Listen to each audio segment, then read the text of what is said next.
devo dire che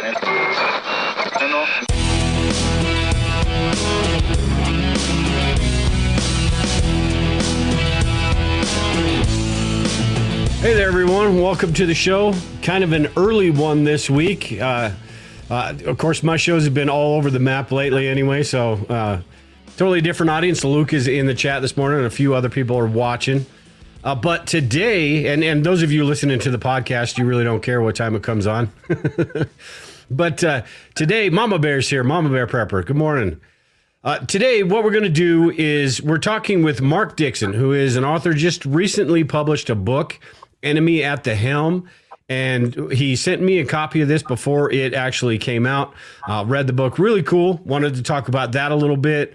Mark has been a listener of the podcast for a long time now, is into preparedness. I was reading you're into regenerative gardening. You're a surgeon. You got a lot of self-defense stuff going on. I mean, just instead of me sort of explaining everything, I'll let you go ahead and tell everybody what exactly what you're doing right now, all your accolades, whatever you want to say. Pimp yourself out. Oh my! Well, thank you, Dale. As you mentioned, I am a surgeon. I've been practicing for about 30 years now, and if you count training, it's more than that. So I'm just about retired. I might have worked my last shift last week, so that's a pretty good feeling. A couple of years ago, my wife and I sold our family home after we raised 4 kids successfully. And when I say successfully, that means they're all out of the house and paying their own bills. Yeah. Downsized to a little farmhouse on more land than what we had. So we've been farming since then. This has been a couple of years now. And I've been doing combatives work for several years. Like any good Texan, as you can tell, I'm from Texas. Started out with firearms. And then I realized the more I did it, how limited I was and anybody is really in their use. There's a lot of limitations to using a firearm. So I found a guy who does a lot of hand-to-hand type work. So self-defense, and we call it all combatives. It involves a bunch of stuff. So I've been doing that for a few years now too. So I think this all really kind of ties into being ready for as many different problems that might arise in the future as there could be. Yeah. And you did send me a couple of video clips too of some of the training you do. And I wanted to play those, and I apologize for those listening to the podcast. You're gonna have to come over and watch the video.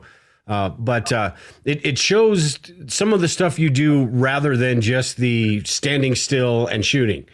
Some of the things that you should probably train at and get a little bit better at. And knife work too. Something that if I tried, we'll get into that in a bit, but yeah, very, very cool. I've got a few of your links and stuff, but let's real quick talk about your book before we get into all that other stuff. The book is, let me see if I can pull up your website here. The book is titled Enemy at the Helm. And like I said before we started this show, I really hope I don't give away too much information about the book, but you sent it to me a while back and kind of explain to me, this book seems like it's a mix between almost like a CSI. You've got your disaster aspects of it. You've got your terrorism. You've got a lot of that different stuff going on, but it explained kind of what your vision for this book is and where you plan on going after this. Sure. The way it got started was my wife and I were on a cruise, and we saw, as we were leaving port, a little Coast Guard vessel matching our speed perfectly off our flank. And we were enjoying a nice libation and looking out the window at this. And I said, well, I know why he's there, and I know how to defeat it. That would make a good story. She said, you're right. You need to write it. So I blew her off because I'm not a writer.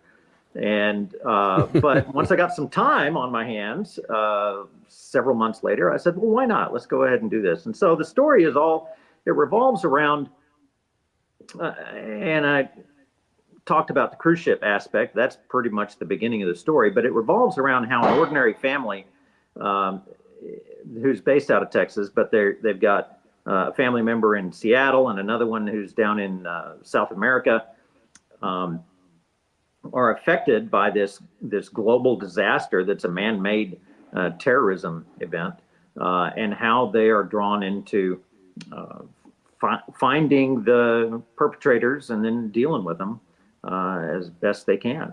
So it's full of action. I had someone call last night and said, "Man, there is no dead space at all in this book." He enjoyed it immensely. So yeah. Yeah, I'll tell you what. And this is your first book, and I honestly, have you done any writing throughout your whole life? Because it was pretty good. I think of it from writing blog articles and stuff, and then when I read like Sarah Hathaway's books or Chris Weatherman's books, and for me to put a whole book together, it would be chaos and gibberish. So when you guys do it and actually formulate a story, it seems like you've had some experience with it, or you're a good writer. Is this just something you just started doing?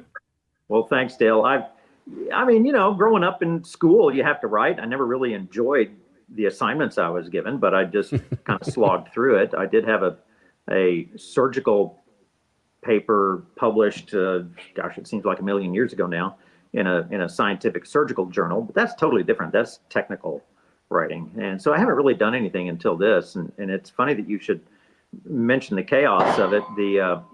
My daughter knows that I'm very methodical about everything. And so she asked me if I, plotted out everything. I had a big outline and going from this plot to the next, to the next, to the next. I said, no, I just went with the flow wherever it took me. And she just couldn't believe it. So it's just a different process. Everybody does it differently, I'm finding out. Yeah. Yeah. Well, it's very good nonetheless. And for those of you listening and you hear the noise in the background, Mark's at a gun range. So those are fun sounds in the background you hear from time to time. Yes. He's live from location, I suppose. Yeah, we just finished training. Yeah. Did you? Cool. Yeah. Very cool. So the one part of the book, I mean, you can sort of tell by the name of the book and all that, but it goes into, and it's something, none of us, you don't really think about a whole lot, but when you went into the whole supply lines and all the disruptions and the chaos, and something that it doesn't have to be the world powers, like the things that are going on these days in Ukraine or the Middle East or anything like that. It can be, those smaller cell type things. And I'm sure we'll talk about this a little bit later too, that just wreak massive chaos. And that's sort of where this goes, right? The book. Yes, indeed. That's exactly right. So, and that's just another thing to think about. I think it's real easy as preppers for us to get almost tunnel vision as to what we think is going to happen. And one of the things is that I want to get across is that you need to be open-minded to possibilities of things that you hadn't thought about before. You need to be able to be flexible and be adaptable so that you can address whatever the problem is in front of you. Yeah. I think it's called the black swan events, where while they're really rare, there are things that happen. We can be focused because of the mainstream media, the news cycle, and this and that. We can be focused on these big things and be totally consumed by those. And that something, out of the blue happens and really disrupts our daily lives. And that goes to and I've talked about this for a few shows straight now, the controlling what you can control aspect of it.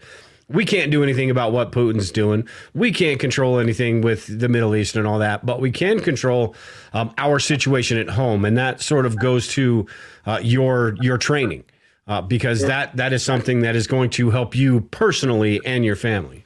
Right. I mean, the conflict can be across the world, or it can be at the other end of your state or the other end of your arm, right? You gotta deal with the one at the other end of your arm first. Yeah. But conflicts on the other side of the planet can affect you too in different ways. So you just gotta think about those ways that might affect you. And part of it is realizing what you truly need. I mean, what do we all need? There's a ton of people out there who are just they think they need all the money left in the world, but really we just need food and water and shelter. Yeah. Right. So, and a way to protect it. and Yeah, protect you. it really does come down to that. And the thing is going, you almost have to look 3 or 4 steps ahead is my philosophy on this, because the things going on in the Middle East, in Ukraine, the things going on right here in this country, with the shenanigans they pull in Washington, all sides of the aisle, you really got to look 3 or 4 steps ahead and think, how is this going to, in the long run, maybe 6 months, maybe a year from now, how is this going to affect me? The economy is a big one right now. Sure. So yeah, you really have to kind of prep locally is what I always say, is think about yourself and your family. Exactly. And the way I look at it is the people that you think you might be dependent on are going to let you down. Yeah. So you just got to be ready for it, not be surprised by it. It's easy to get surprised by it. And some people get paralyzed by it. But if you know going in that, hey, I got 5 people that I can really and truly trust, and that's okay. Got it. Yeah. And you know what? There's also the people that will surprise you, that you Right. just completely don't, you have no faith in, you won't depend on, but all of a sudden they are a major asset in, whatever the situation may be. Even if it's just an economic thing where you need a helping hand, or, you just never know. But yeah, don't get so married to your plan you think it's going to go exactly like it does in Hollywood. That's right. And the thought about the Chinese parachuting into Colorado or something like the Red Dawn movie, that's kind of fun to think about, but the Chinese aren't going to do that. I don't think they don't have any need to.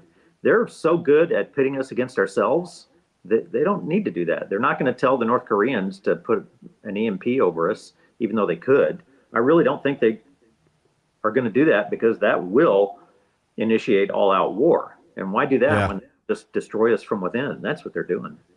Yeah, and I don't think they want that, because economically, everything is so tied, and this sort of goes into your book as well. Everything's so tied in these days globally that it would hurt them as well. It maybe in the short term, but yeah, they are smart, I guess, about the things that they do. They will, the spying, the espionage, the stealing trade secrets, all the stuff that they do that is behind the scenes and nobody really gives a second thought to. Even, and this is maybe a little bit of conspiracy theory, but even with Hollywood and how they've gotten into Hollywood and the popular culture, TikTok is one. The version of TikTok here in the United States is completely different than the version of TikTok in China. That's what I hear. Yeah. Yeah. So, they've got other ways of getting the job done than that. And then you've got the Middle East, where, that is more of their tactics are blow stuff up, where it's, and they don't really, as far as the economic ties and all that, they don't have all that. So, very interesting. So far, yeah. Yeah, yeah. So, Angry or All American Prepper, what's going on? He's in the chat. He said China is in it for the long game. It is that situation. And I think, because we're Americans, we tend to give America a pass, but it's the same game. We're just part of this team. That's all. So it's a long game by all the superpowers. Yeah. With the book though, so this is your first book. What are your plans going forward? Do you have, is this going to be a series of 3, or is it you just going to have another one that builds on this, or where do you plan on going right now anyway? I've got at least 2 more books to follow this in my brain, and I've already started the first one. So it's going to be fun. I can tell you that. We're going to explore more of the ideas of how to handle shortages of everything. But also it's going to get more intense in finding out who the perpetrator really is ultimately. And it can be any one of a number of people. So, so we're going to do that at the same time as realizing how important mindset is to surviving any difficult situation. If you set your mind to being able to not only survive, but overcome adversity, and you truly have that strong mindset, you can do that. One of the characters. Sorry about that. That's fine. One of the characters in the book has shown that he has that innate mindset capabilities. So that's going to be explored more in the next couple of books as well. Yeah. Hey, local preppers here. What's going on, LP? Denise is here. She's said, dang near missed it. Now, I asked this earlier, and I don't. If you did answer, I wasn't paying attention. But the genre of this, as far as with as preppers are concerned, this isn't your typical prepper fiction. You know, when you think of the Chris Weathermans or the Franklin Hortons, but I mentioned it's got sort of a mix. It's sort of a thriller, a crime drama. It's got the disaster aspects of it. As far as moving forward, do you plan on keeping sort of the same? I don't want to say that same target audience, because I don't really know what that target audience would be, other than, you know, people that really like the mystery and all that. You plan on keeping that same thing, or you plan on moving more towards the not really the preparedness thing, but mixing a little bit more of that in? Well, yeah, there is going to be more preparedness type situations in the next book. Because that's what I was trying to say. Yeah.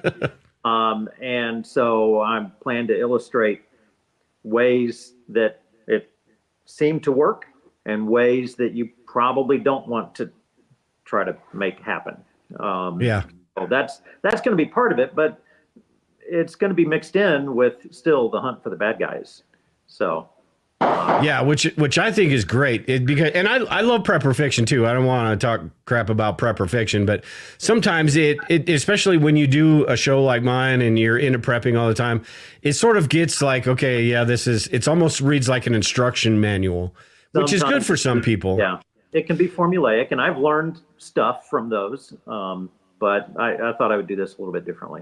Yeah, and I think it's great. I personally think it's great, because it does kind of keep you thinking about, okay, this guy's doing that, this person's doing that, all this stuff's going on, rather than, okay, this, you know, Franklin Horton does a good job with his stuff, because he builds that story in there as well. There's a few good authors too, but I really do like that, where it's got the disaster aspect, that main thing in the background, and then it's got how the story unfolds. So it's just really cool. Looking forward to the next book, whenever. Do you have any sort of time frame right now, or you're just getting started and who knows? Well, I've got a very long prologue so far for the next book that starts off over in Europe, that from a couple 100 years ago. So that's going to be fun to incorporate into that. But another 5 or so chapters at least on top of that. And we'll see where that goes. I've got kind of an overall plan in my brain, but I sit down at the keyboard and just start typing away, and it goes where it goes. And so. Very cool. Very cool. And for anybody watching right now, anybody listening to the podcast later on, I'm going to have all the links to Mark's website, Amazon, where you can get the book. I've even got up here where we're going to talk about some of your training next, where you train at, just anything that we talk about today. It'll be in the show notes, and you can check Mark out at his website or on Amazon. But I wanted to pivot a little bit and talk about your training, because you sent me a couple of these videos, and I thought they were pretty cool, because as I love going to the range, and even if it's just a stationary target, that's fine. I mean, it's still fun to shoot some rounds and practice and all that. But what you're doing is sort of what preppers, I mean, a lot of preppers probably do it, but a lot of us talk about it. I'm talking about myself here when I say I need to get out, and instead of shooting at a stationary target, I need to take a class. I need to do something where I'm moving around, because in a situation where it is that life and death situation that you might be in, dude's not going to just stand there. Right. Most of the time. Most of the time they'll be shooting back. Yeah. Yeah. Yeah. Or some aggressing on you somehow. Right. So. Yeah. Or doing the same thing that you should be doing, trying to find cover, concealment, and, gain the upper hand and all that. Uh-huh. So I put together this little montage, I suppose, of this is with you doing some shooting things. And then the next one I've got is the knives and stuff. And I want to pick your brain on that a little bit. But with this one right here, I'll put this on full screen. This is just like a minute and a half. This is like 3 of the clips that I'd put together. And then we can talk about them individually or however we want to do this afterwards. But let me go ahead and see if I can find the play button, and we'll play this. Okay. All right, shooter ready. Ready. And move. Oh, shit. Bad guy. He's shooting. Vehicle down. Bail.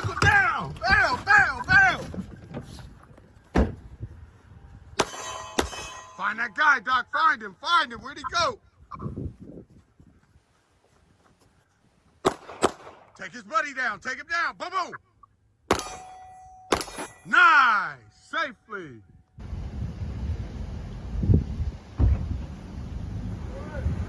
Ready.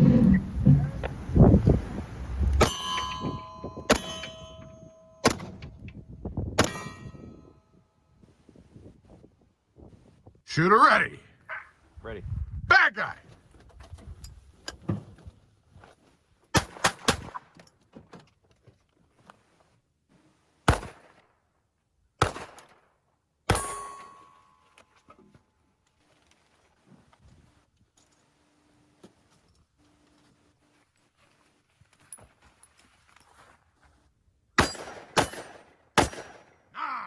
Safely.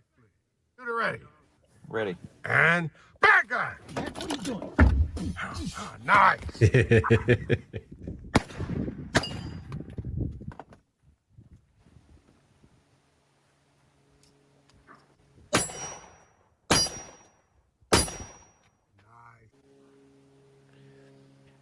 All right, so let me take this off here.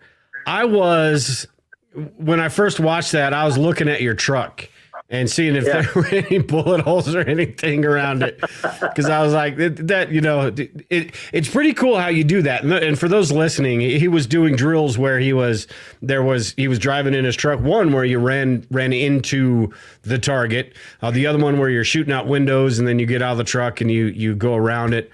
But from what I can see, you no holes, no broken windows or anything like that, right? No, that's correct. There were no broken windows on that. One of the things that I found out afterwards, when you're shooting next to your rear view mirror on the outside, on the driver's side, that concussion effect from the gun will tend to break off kind of the back side of that mirror. So, no kidding. So there's a little hole on the front forward side of the mirror, not the part that you see, but the plastic on the other side. And so I've been told that people in the know, they know that you've been doing that. So yeah. Well, and I mentioned before I played that about how shooting at just stagnant targets that are just standing there, and you need to do things like that. And that first clip where you basically ran into the dummy out there. That person is not going to be standing there getting out of the way. But I think the reason that this stuff is important is because you doing that, if just by training the things that you're doing, if you are in a situation like that, you're going to have a better chance of navigating that situation than I will with never have done a scenario like that. So even though you can't have a real person running around and you try to run him over, that's not going to work. Right. There was actually, if anybody remembers the Allen, Texas outlet mall shooting, there was a guy. It was about 6 months ago. And Allen is a suburb of Dallas. He got out of his car and started shooting people at this outlet mall, and he killed, I don't know, half a dozen at least, maybe more. There was a guy in a truck behind him who had his dash cam running, and he saw the guy get out of his car. So that guy stood up outside of the driver's side of his car with the door open and started shooting. He obviously had his rifle and he was shooting at those guys. Well, the guy in the pickup immediately put his truck in reverse and got the heck out of Dodge. Well, I had done that exact drill maybe a year ahead of time. And so I'd already been thinking about what to do if that situation arises, what could be done. So and I very quickly realized, well, gosh, if it was just me in that truck, that would have been an easy decision. I would have pinned that guy up against his own car door and hopefully at a high rate of speed and taken care of the situation that way. I would have done the same if my wife was in the car because she trains with me also. But if it was my granddaughter in the truck with me, no, I would not have done that. I would have backed up as fast as I could. So you got to be thinking about all these different situations. There's not a one size fits all for anything. You got to be ready to think on the fly and act on the fly. Trust your gut. Yeah, and that's what the training does. It gets you mentally ready for that, and it gets you, I suppose, more ammo in the brain toolbox. I suppose if that's if that makes sense to anyone. You can run through scenarios quicker when all the chips are on the table. When something requires action. So by training, you're ready for that stuff. You moving around the truck and using the truck as cover is also something that does your instructor sort of go through the steps that you should take, say after you smack the dude he's on the ground, this is where you should go and why and all that? Right. The most effective sources of cover are the engine block and the axles, right, where the wheels are. So try to cover behind those if you can, but if you still got to take the guy down, you got to use your cover and concealment as necessary to effectively engage and eliminate that threat. Yeah. Very, very cool. And this is, let me pull this up real quick. This is the place that you go for this training, right? 3D Martial Arts. Yes.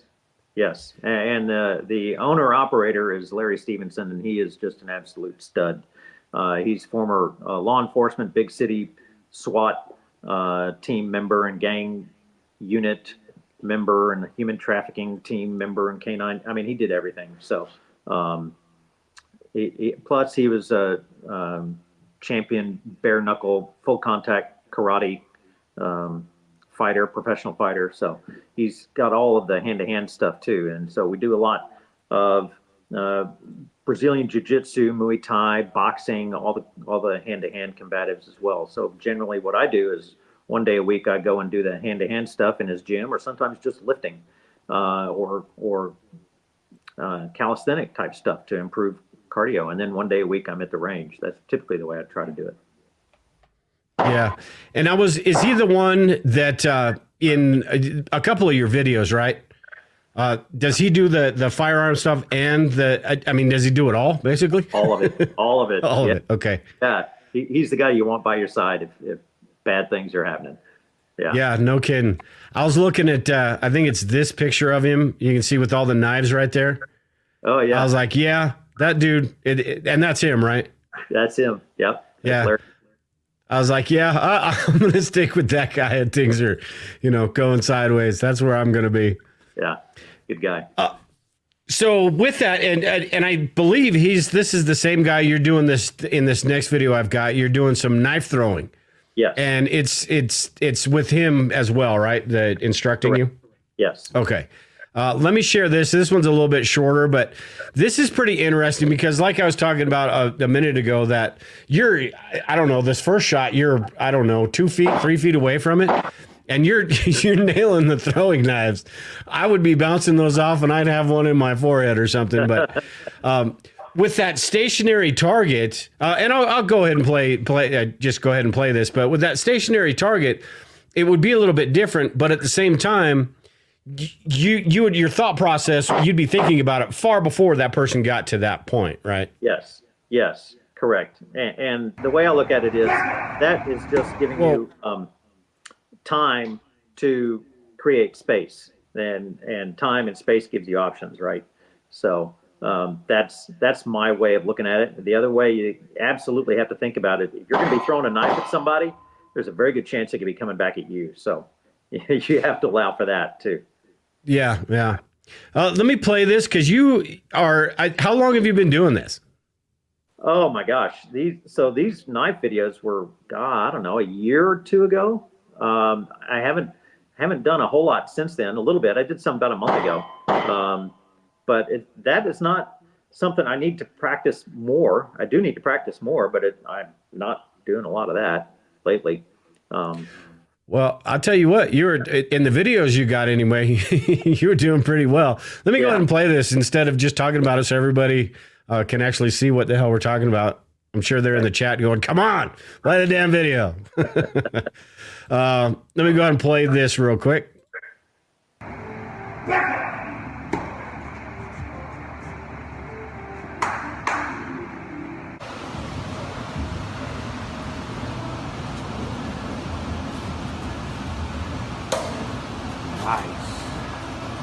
Nice. Very.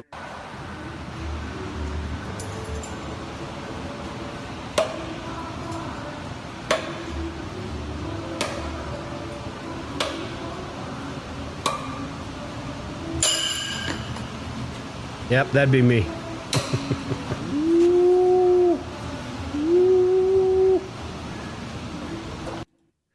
So that's right. And that one that bounced off only bounced off because it hit another knife there, right? Otherwise, yeah, I heard that.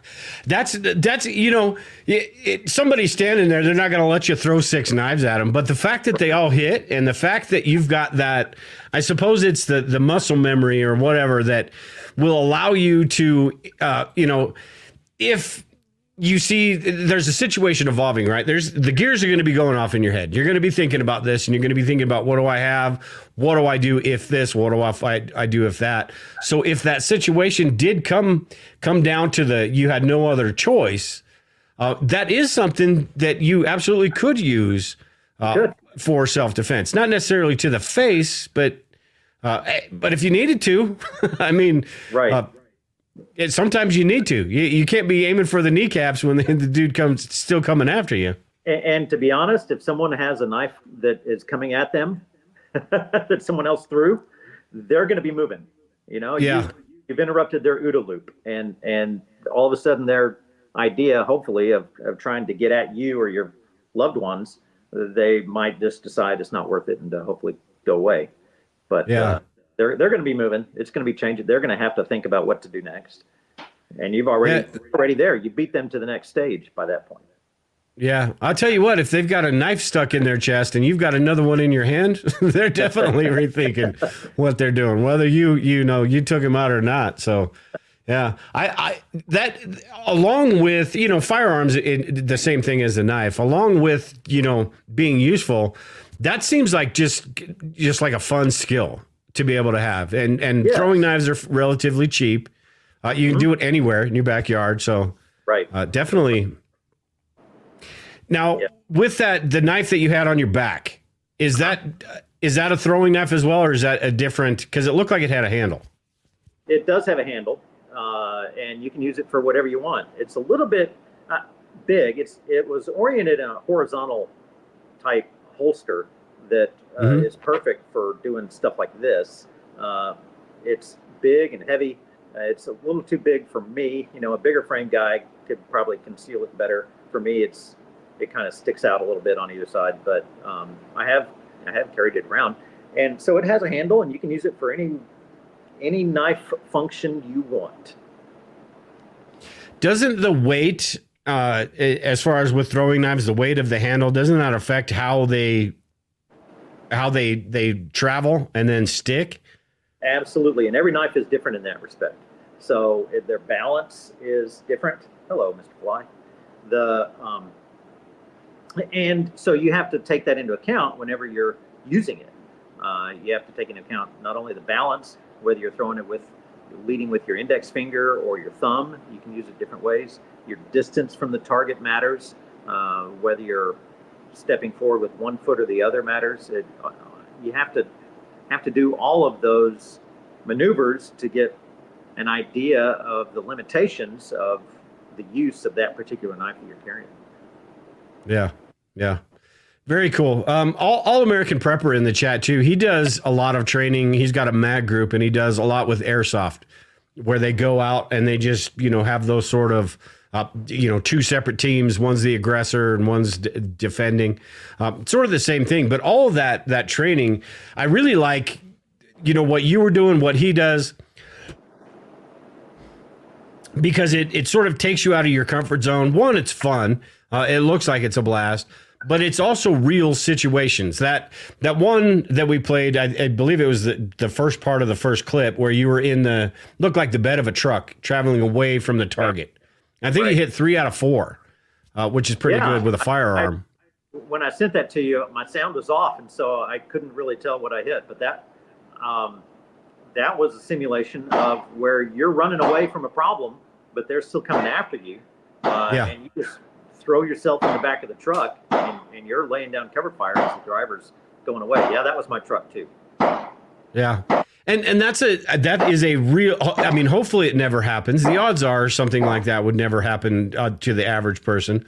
But if it did, especially if you've got a group of people and one's driving the truck away, maybe there's a car following you.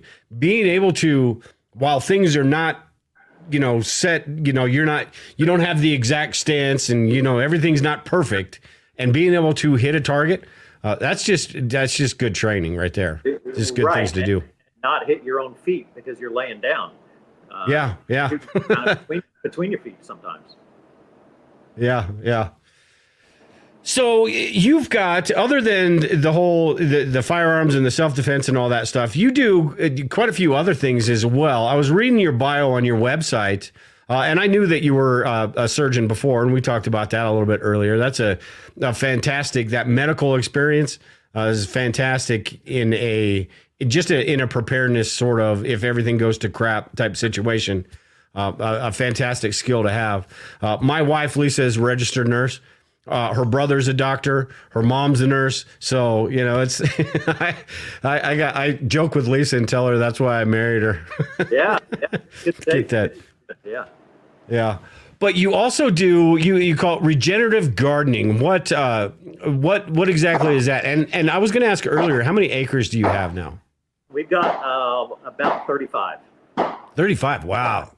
All I want's 10, man. Yeah.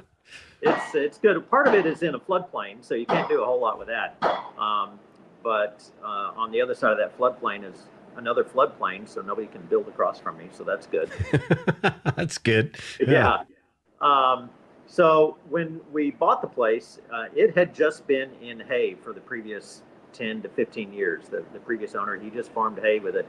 There's a lot of mature pecan trees on it, but they weren't in necessarily great shape. The pecans had a lot of weevils and stuff in it, and I did a soil test and found that there was hardly any organic matter in the soil. They'd just been harvesting the hay and taking it off site, and that was it. So it was my goal to convert it into fruits and vegetables, and we've been steadily working toward that. And I think there's a video on some of my social media sites about some of those gardens that I've put in for that. But I put in well over 50 fruit trees and shrubs. I just built a really long, like 400-foot long mound of wood layered with dirt. It's called a hugel mound, and we're gonna start using that for food production as well. The regenerative part comes from, you hear about sustainable gardening, and that means that your inputs are the same as your output, so you're not really taking anything away. It's sustainable. Yeah. What we really try to do is build the soil so it can support more and more crops and trees and that sort of thing going forward. So that's the regenerative part. And the key to that is adding animals. So the animals help in 3 different ways at least. They mow the grass, they provide fertilizer for the grass that's there, and depending on the animal, they can feed you later. So we've got cattle and chickens and horses, and we've got bees now too. So we're wow, cool. Trying to do everything. Yeah, it's a good thing you're retired now. You got a full plate. I'm just as busy now as I was before. We were talking just last night. It's crazy how that happened. Yeah. Yeah. And that, we've been talking about training this whole show, and that absolutely is the same type of situation, because you had mentioned how there was no organic material in the dirt right. Because they just basically grew stuff and didn't bother. Hold it up. Yeah. Yeah.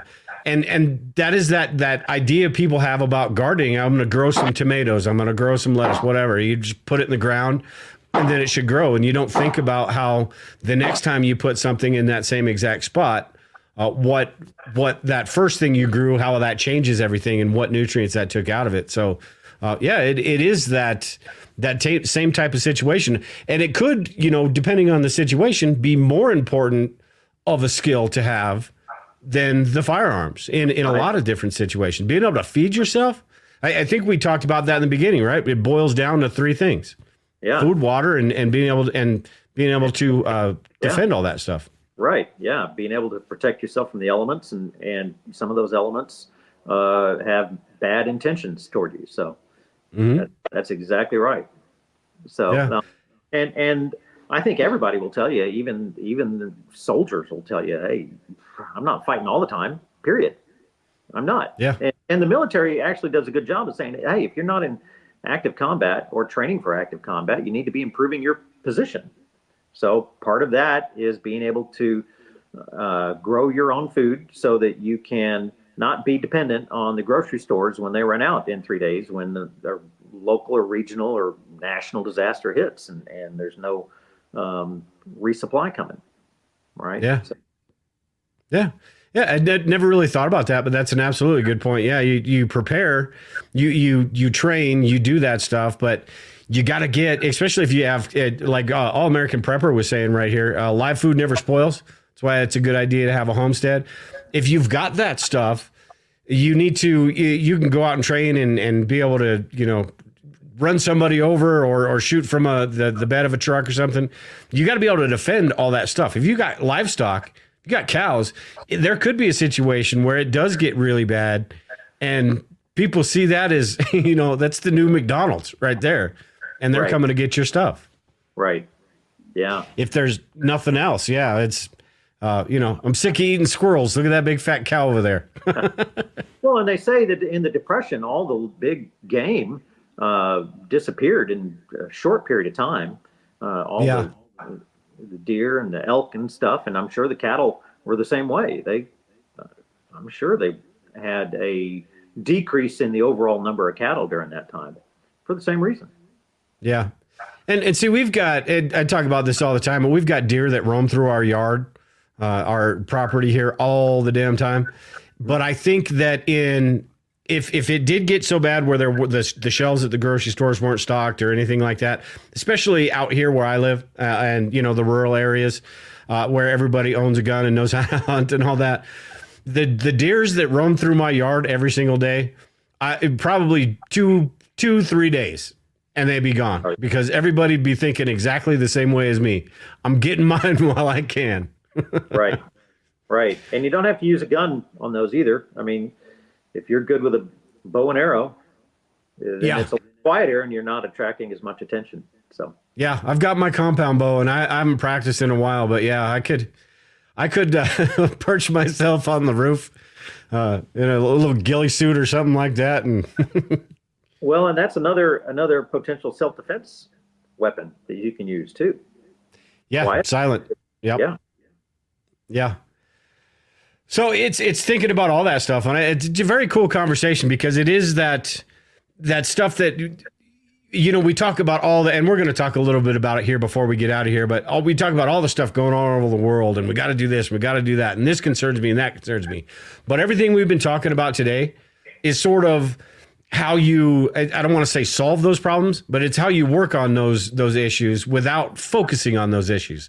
If that makes any sense at all. Are you following me? Absolutely. And one of the things that I think is coming that is going to be unavoidable is inflation is going to be with us for a long time. Yeah. So inflation affects everything. I mean, everything. So instead of having to find a way to pay more and more money to get more food, grow it yourself. That's it. And if you can grow it and you harvest, you can use the seeds from that. You can even take the seeds from whatever you get at the grocery store and put that in the ground. So that's an easy and cheap way to get started with stuff without even having to buy a plant at the nursery. One of the things that we use for the homestead here with our animals too is we gather a lot of that manure, not all of it. A lot of it stays out in the fields, but we gather a lot when the horses are put up in the pens and mucking the stalls the next day. That goes in the compost piles. And I got 3-4 big compost piles that are just aging away, and they're great. And so the production that comes from the areas where I've used that is tremendous. Yeah. I think the problem today, though, is the average person, a majority of people, would go on your property and just see huge piles of shit. That's all they'd think it was. They would have no idea that there's a method behind your madness, and this is how you do things. This is sort of behind the curtain, right? This is how things get done. But at these days, most people, they just see it prepackaged at the grocery store and wouldn't have an idea about how to do it themselves. So it's just really, all that stuff is really important to learn, because like you said, the economy, the things that most likely to happen, I think, are a lot closer to home. And I think it involves all the things we do on a daily basis to get ourselves to be more self-reliant, that regardless of if nothing happens at all, or if the economy does tank, we're going to be a little bit more set for that. There's always the possibility of the big thing, right? The terrorist attack, like in your book, the things you talk about in your book. There's always that possibility, but those are more of the black swan type thing that we should be focused, but we should be paying attention to, but not super focused on and hyper focused on. We should be doing more of that, like the things you're doing. Think about how it will affect you and your family today. Yeah. Right. So that's where I'm going with that. Yeah. And, it's not something that you're going to be able to do overnight, whether you're talking about the firearms classes or you're talking about the gardening and the growing things. That is something that takes, years, especially if you're talking about gardening and figuring out, if you're starting from never doing it before, just getting to the sort of the point where I am, which is not even where you are, of being able to, understanding soil composition and understanding what to grow this year in this spot because last year you grew this, and all those different things you need to learn. That all takes time. And that's, you can learn quite a bit these days, but you're going to have to get out there and do that stuff. So and most people just don't care to, I suppose. And that's sort of unfortunate, I think. Well, it's funny. And we have a lot of visitors to our place, and a lot of them say, yeah, I want to do that. And I don't know if they ever really do or not, but yeah, it's something that you have to work up to. I mean, I started out I actually hated gardening when I was a kid because my mom always used to make me go out and weed around the rose bushes. There was do the stuff she didn't want to do. Worse than that. And I didn't even have any gloves. It was awful. But once I got my own place, I said, oh, well, yeah, we need to make this look better. And so I started off with flowers. And then I said, well, what if I can use stuff that I can eat, So then go into herbs, because those are more forgiving. They're easier to grow. And then branched out from that into fruits and vegetables. So, and I'm not perfect at it. I mean, I lose stuff regularly. Of those over 50 fruit trees and shrubs I planted, I've lost at least 5, I think. So, and they're all in the same general area, but there's always something that comes up. Every little microclimate is different, and the hose might have a clog in it that doesn't water that particular area as well as you want. All kinds of things. So ultimately, they'll get to the point where I won't be as dependent on water. The trees will all be mature enough that the roots will be plenty deep, and it won't be as much of a problem. But not there yet. Yeah, that's all those challenges. And that's sort of, people like when they go to your property, or it's like watching a Little House on the Prairie. It looks fun. It looks great. It looks like you don't see behind the scenes though. You don't see you mucking the stalls. You don't see all the stuff that you have to do to maintain it and keep it functioning like that. People don't see that. So when they say, yeah, I want to do that, or I want to do that, and then they actually try a little bit, they're like, no, I don't want to do that.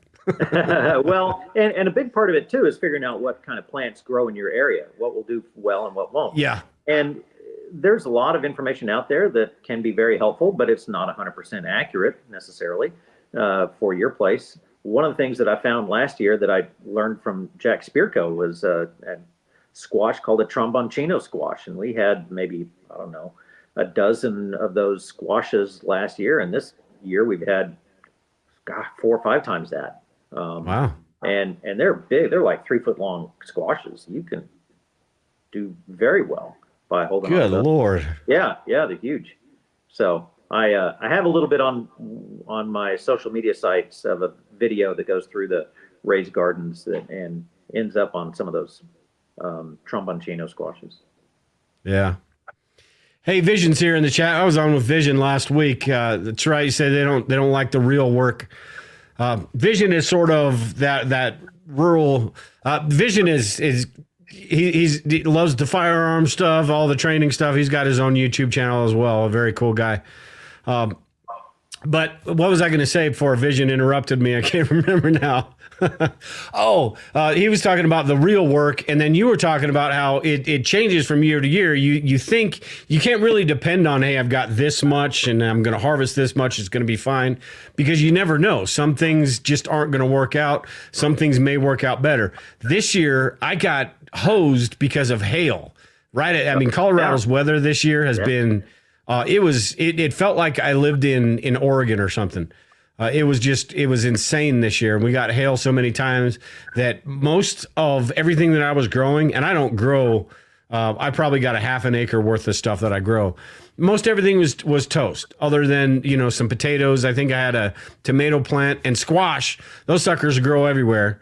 But most of the stuff, you just never know. So you've got to not only have the skills and the knowledge to plant and garden and harvest and all that, but what are you going to do with that stuff afterwards as well, as far as preserving it and doing those things? Exactly. And we're actually giving a lot away to family and friends, but we're working on the preservation stuff too. So the nice thing about the squashes is they have a long shelf life. But we've got a dehydrator. We're working on expanding use of that and canning and all those things. So we need to get better at that. That's I wouldn't say it's a hole in our preps, but it's something we need to work on. Yeah. Well, and I think we all have those, whether it's, not necessarily a hole, but there's always 15 things to work on to get better at. And we probably realistically have time to do one or two of those. Right. And So, but the key is just to keep moving, keep working at it, and you'll get there. Yep. That's the other thing I've learned is that it's easy to get sucked into the urgency that people are telling you is important, that needs to be done right now, right this second. I've been finding out that that's not necessarily the case. You do have time. It's good to keep, start today if you haven't already, but just keep moving forward. That's all.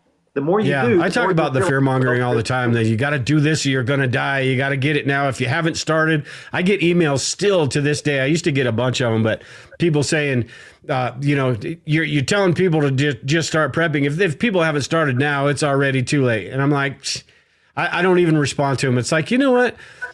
How long have people been saying that? Now, granted, there are things going on these days. It looks pretty damn, like something could happen at the snap of a finger.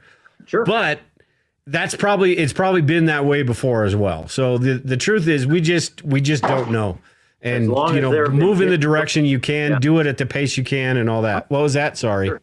Yeah, as long as there've been humans on Earth, that stuff's been happening. Absolutely. Yeah.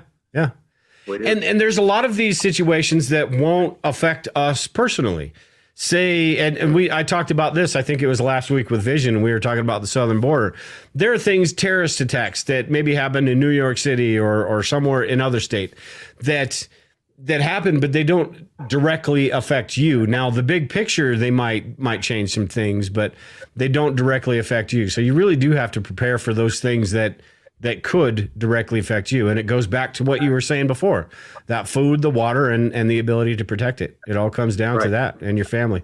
Yeah, that's exactly right. So very cool. Well, we didn't quite have time to get into the whole world events thing, but I think we covered quite a bit of really good stuff at any rate. Before we get out of here, though, one more time, and like I told everybody, I've got all the links to Mark's all over the place. Instagram, Facebook, Twitter, all over the place. Got a YouTube channel that he just started up. But let everyone know where they can get your book, which is Amazon. But yeah, just anything you want to let everyone know. Go ahead and sort of sell yourself before we get out of here. I really appreciate you having you on. Well, thank you very much. Yeah, no, my website is probably the central area that has the links to everything else, and that's markdixonauthor.com. So Mark is M-A-R-K. Dixon is spelled the correct way, D-I-C-K-S-O-N, and then author, A-U-T-H-O-R, all one word, markdixonauthor.com.